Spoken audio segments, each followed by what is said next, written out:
మనం వంటకాలలో జీలకర్రకు చాలా ప్రాధాన్యత ఇస్తాం. పోపు పెట్టడం నుంచి పలు రకాల వంటకాలకు, కూరలకు జీరా ఫ్లేవర్ తగిలితేనే అసలైన రుచి, సువాసన. జీలకర్ర పొడిని కూరల్లో వాడితే అమోఘమైన రుచి వస్తోంది. జీలకర్ర రుచిలోనే కాదు, ఆరోగ్యానికి మేలు చేయడంలోనూ రారాజు. జీలకర్రలో calcium, phosphorus, iron, sodium, potassium, vitamin A, సిలు ఎక్కువగా ఉన్నాయి. రక్తంలో హిమోగ్లోబిన్ తయారవటానికి కావలసిన ముఖ్యమైన పోషకమైన ఐరన్ జీలకర్రలో పుష్కలంగా ఉంటుంది. శరీరంలో ఐరన్ లోపం వల్ల వచ్చే అనీమియా తగ్గించుకోవడానికి జీరా బాగా సహాయపడుతుంది. రక్తహీనత ఎక్కువగా పిల్లలు, ఆడవాళ్లలో కనిపిస్తుంది. కాబట్టి జీలకర్రను రెగ్యులర్ గా తీసుకోవడం మంచిది. జీలకర్రలో ఎక్కువగా ఫైబర్, యాంటీఫంగల్, లాక్సైటివ్స్, కార్మినేటివ్ గుణాలు ఉంటాయి. ఇది మొలల నుంచి ఉపశమనం కలిగించడానికి సహాయపడుతోంది. జీలకర్ర కాలేయంలో పైత్యరసం తయారవటాన్ని ప్రోత్సహిస్తోంది. దీనివల్ల జీర్ణక్రియ పెరుగుతుంది.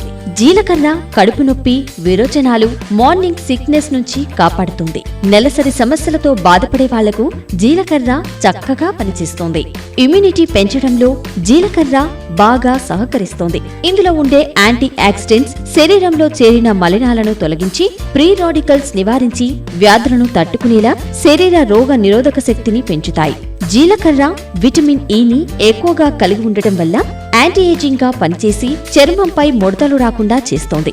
కాబట్టి జీలకర్రను క్రమం తప్పకుండా తీసుకోవడం వల్ల చర్మం కాంతివంతంగా మారుతుంది. రోజువారీ డైట్ లో జీలకర్రను తీసుకోవడం వల్ల రక్తంలో షుగర్ లెవెల్స్ తగ్గిస్తుంది. దీనివల్ల మధుమేహం తగ్గడానికి సహాయపడతాయి. వంటలో జీరా పౌడర్ వాడటం వల్ల కొన్ని రకాల క్యాన్సర్లను తగ్గించవచ్చని అధ్యయనాలు చెబుతున్నాయి. జీలకర్ర యాంటీసెప్టిక్ కారకాలను కలిగి ఉండడం వల్ల జలుబు, ఫ్లూలను కలుగజేసే కారకాలకు వ్యతిరేకంగా పనిచేస్తుంది. 1 కప్పు కాచిన నీటిలో జీలకర్ర విత్తనాలు, అల్లం, తేనె, తులసి ఆకులు కలుపుకొని తాగడం వల్ల జలుబు నుంచి ఉపశమనం కలుగుతుంది. జీలకర్ర ఆరోగ్యానికి కాదు, కేశ సంరక్షణకు కూడా ఉపయోగపడుతోంది. జీలకర్ర ఆయిల్, ఆలివ్ ఆయిల్ ని సమానంగా తీసుకుని తలకు పట్టించడం వల్ల జుట్టు పెరుగుతుంది.